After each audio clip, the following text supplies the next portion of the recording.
Archives of Prasar Bharati presents the timeless treasure of golden era.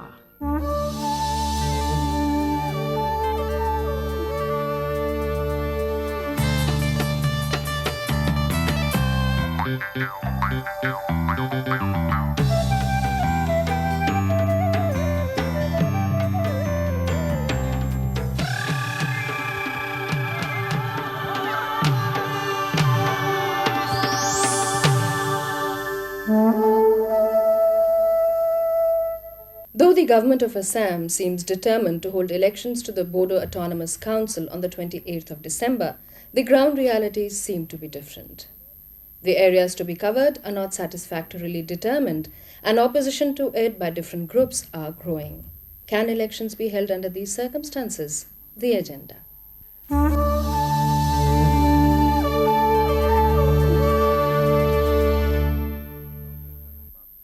Not less than a month since the All Bodo Students' Union had given a call for a fresh Bandh to mount pressure on the Assam government to concede to their demands, the Union Home Ministry took immediate steps to bring the matter across the table. The state of Assam, particularly the Bodo inhabited areas, once again faced political uncertainty and the danger of social upheaval. The agitation is for the full implementation of the Bodo Accord, particularly the land demarcation of the Bodoland Autonomous Council, BAC. This not implementation of the accord, it is seen. Earlier we demanded a separate step of Bodoland. According to our Bodoland Accord, those villages having more than 50% should be handed over to the Bodo Autonomous Council. But for the compactness of the area, we should also hand over those villages having less than 50%. Other forces working in the state of Assam, which is deadly against the interest of the solutions of our problems. The Assam government, by a notification, brought 2,750 villages under the BAC. This was rejected by the Bodo leadership, who demanded an additional 515 more villages. The Assam government has recently added 112 more villages to the BAC. The recent spurt of violence in the Bodo areas of Assam needs to be viewed with concern and seriousness. In the month that followed, the law and order situation in Bodo areas continued to deteriorate. The whole issue revolves around the omissions and commissions by the state government in allocating the villages agreed upon mutually to Bodoland. Even as the closed-door meeting in the North Block was in progress, the uproar over the determined move to hold elections in Bodoland was under attack. The main contentions are delimitation of constituencies, lack of constituency-wise electoral rolls, time given for hearing of anomalies in the electoral list is only 1 day, which is insufficient. Decision to hold elections is unilateral. In the agreement that Hiteshwar Sakya government had made in February 1993, the assurance was on an election within 6 months, which subsequently got continuously delayed on technicalities. Whatever the ground realities projected by the Chief Minister, only one faction of the Bodoland People's Party is said to be with the government in the negotiations. As government is telling there will be election. But on regard of the BAC election, we will compel to say, if the government will declare this election without demarcating proper boundary of the BAC, as well as the Bodo people and in general of this area will compel to oppose this election. Because without a proper demarcation of the boundary, it is not possible to hold election in this area. And if the government will declare the election, I, on behalf of the All Bodo Students, will compel to say that it will be enforced election. When you do announce the elections, do you foresee any violence then? Violence may be there, you can avoid it. Because violence is going on as a continuity. So you can't expect that there is no violence. But we'll see the violence content. Will you take any special measures? Yes, I told government immediately to send more forces, paramilitary forces. If not, then they should send the army so that there can be free and fair election. We can maintain peace, no violence, no killing. You cannot avoid tensions also unless you give something, unless you come to the for solution. This cannot be continued also because there is the underground activities goes on, terrorism goes on. So you must find out some solution. If today it is 515 villages, tomorrow they will say something. Some other villages, some other areas maybe. In fact, the demand already is there that the Bodoland area should extend up to Sadia from Dhubri. And in fact, the Bodo security force, they are demanding that already. And that demand is also gaining ground among the Bodo people. At least they can create problems that way. So it is basically a question of autonomy. So whatever area you have given, give them full autonomy. And that way also you make the Bodo people or the tribal people learn how to live on its own feet and like that. Let them mobilize their own resources. Let them be tax people, collect taxes and like that. Why let them not wait for the State Finance Department to release grants and all that? Some of the powers of Bodoland Autonomous Council, that is deal with directly with the central government. That is in case of forest management, in case of inclusion of these tea gardens like this. So we pressurize the central government as well as the Assam government also to include this our Bodoland Autonomous Council Act in the Indian Constitution. But it is not yet done. And, this is nothing but a useless government or useless BAC area where we can get nothing. Just see, I told them, you must also have to give up something. We must go by policy of give and take. I am hopeful we will do something. So there will be peace. Yeah. While the Chief Minister Hiteshwar Saikia puts it simply as a give and take policy, would it not be a repetition of the 1983 elections in Assam? Even as the media and the political observers are left with approximations and aspersions, the Chief Minister reiterated the firm decision to hold elections in December. We hope to hold in the last part of December. That means you're going ahead. Yeah, we are going ahead. What preparations have you made for that? Well, there is no such preparation. It is, we have got electoral rule. Nomination will be called for. The election will be held.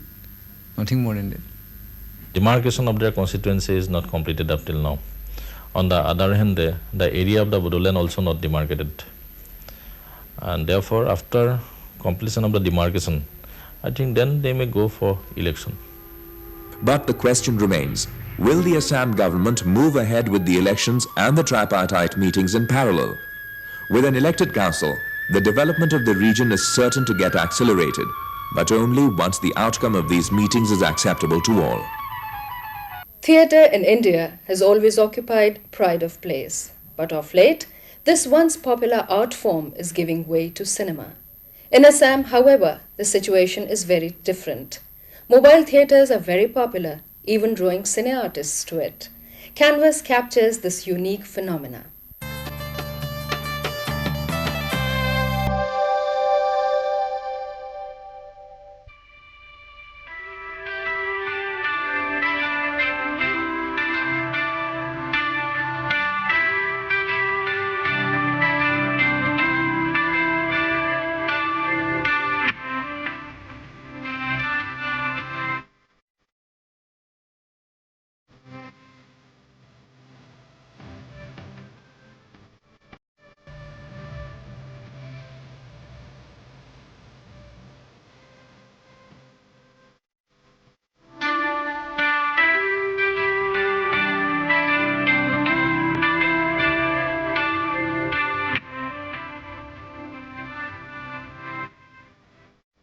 Theatre has been a vital component of Indian culture.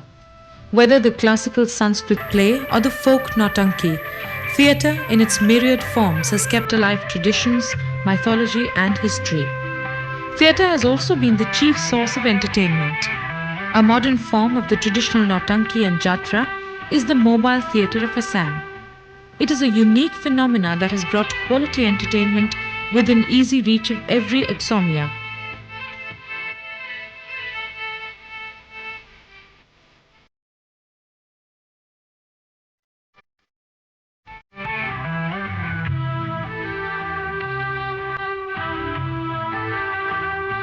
Assam boasts of a rich tradition of theatre. The 19th century saw the advent of modern theatre in the state.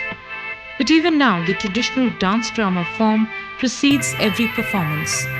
Exomia Theatre has been greatly enriched by the contribution of Jyoti Prasad Agarwal, Mahendra Boro Thakur, Muneen Barua, Lokudhar Chowdhury and others. But the mobile theatre was pioneered by late Sri Brajendranath Sharma. He founded a mobile opera in 1936 at Pathshala. He created a distinctive style that successfully combined the narrative style with the traditional, devotional music and dance forms of the Vaishnavite monasteries.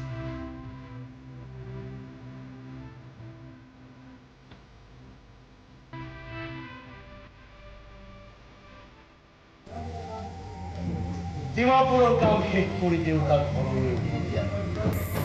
তেতিয়া মই দুবাৰ matric fail কৰিছোঁ। Cigarette খাওঁ, বিড়ি খাওঁ, cinema হলৰ ওচৰৰ চাৰিআলিৰ পুলটোত বহি থাকোঁ। বিনা টিকেটে চিনেমা হললৈ সোমাবলৈ নিদিয়াৰ কাৰণে গেট কিপাৰক মাৰপিট কৰোঁ। কেতিয়াবা নিজে উপাৰ্জন কৰিছে, কাৰোবাক দুবেলা দুমুঠি মূলধন 3 লাখ টকা। বাঢ়ি বাঢ়ি ইমান হ'লগৈ যে তোমালোক কোনেও তাক খাই শেষ কৰিব নোৱাৰিবা আৰু নোৱাৰিবাও। মইতো প্ৰেক্টিকেলি একো কৰিবলগীয়া নহ'ল। টেলিফোন কৰিলোঁ, বহুত দান বৰঙণি দিলোঁ আৰু ডাঙৰ মানুহ হ'লোঁ। एक दिन ये परफॉर्मेंस जो शो चल रहा था तो एक रूल में एंटी रूल किया था। और मेरा मम्मी ने मुझको थप्पड़ का छीन था, अच्छा थप्पड़ पड़ा मेरा गाल पर। तो 1 वीक के लिए उसका स्पॉट मेरा गाल में रहा। तो ये घटना आपको याद है जरूर। Mobile theatre attained its present form by the early 1960s. The season of mobile theatre lasts from August to April. The season is preceded by Natyaramb, a sort of rehearsal that lasts for 2.5 months. A theatre performs 3 to 5 days at every place.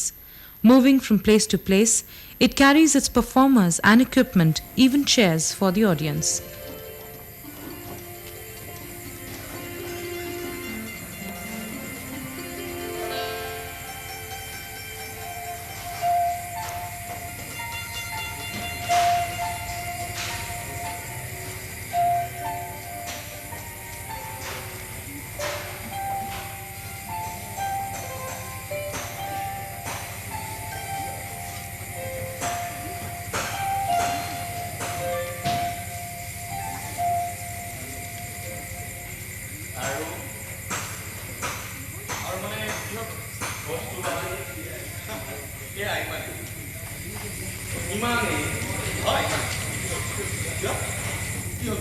There has been an awakening of interest in the field of lighting, sound projection with tape recorders and modern equipment. But basically, mobile theatre is gradually picking up, trying to use the modern innovations of sound technology and lighting. And they have gone quite impressionable level in regard to the modern lighting application of lights. But in general, as our country is technologically far backward, similarly the mobile theatre has also its difficulty in the matter of procurement of lights. The plays range from mythological to contemporary social issues. The dismal state of exomia film industry has made mobile theatre a lucrative business. A good theatre can earn as much as Rs 20,000 per show. Remuneration for actors and other artists is also very high. Working in mobile theatre has proved to be an attractive proposition even for the film stars. It is estimated that a successful actor can make up to 5 lakhs in a year through mobile theatre. Good mobile theatre companies carry all types of modern facilities for light and sound. Mobile theatre has carved a niche for itself in the face of competition from mainstream commercial cinema and satellite television. Today, it has a substantial viewership in the state. Its popularity is primarily linked to the fact that it has succeeded in taking quality theatre to every town and village in Assam. मुझे यहाँ आकर बहुत अच्छा महसूस हो रहा है कि मैंने सोचा भी नहीं था कि ऐसा होगा। तो मैं यहाँ आके अभी तो पता नहीं है क्योंकि मैं एक प्रोसेस में चल रही हूँ, अब मोबाइल थिएटर का जो प्रोसेस है उस प्रोसेस में चल रही हूँ। तो यहाँ आके मुझे पता चला ये अचानक सब कुछ होता है, जो हम लोग एक्टिंग करते हैं तो अचानक एक मतलब मैदान में उतरने वाली बात है। तो मैं उतर गई मैदान में और कर रही हूँ और मुझे बहुत अच्छा लग रहा है। মানে এইখনত মোৰ 4খনতে বেলেগ বেলেগ ধৰণৰ ডাইনী প্ৰেমত এটা সিৰিয়াছ ৰোল কৰিছোঁ, তাৰপিছত ধুমাপক্ষীৰ সাধুত পুলিচ OC আৰু পদাতিকত এটা বেষ্ট কমেডি ৰোল এটা, আৰু এখন কি আছিলে কৰ্ণেল চাহাবৰ সংসাৰত কৰ্ণেলৰ যিখন ৰণী স্মাৰ্ট ছোৱালী। The governor of Arunanchal Pradesh is also the chairman of the Northeastern Council, and that we all know. But very few of us know that this seasoned politician has a heart of a poet and a part of his mind that is away from the hustle and bustle of politics. A profile.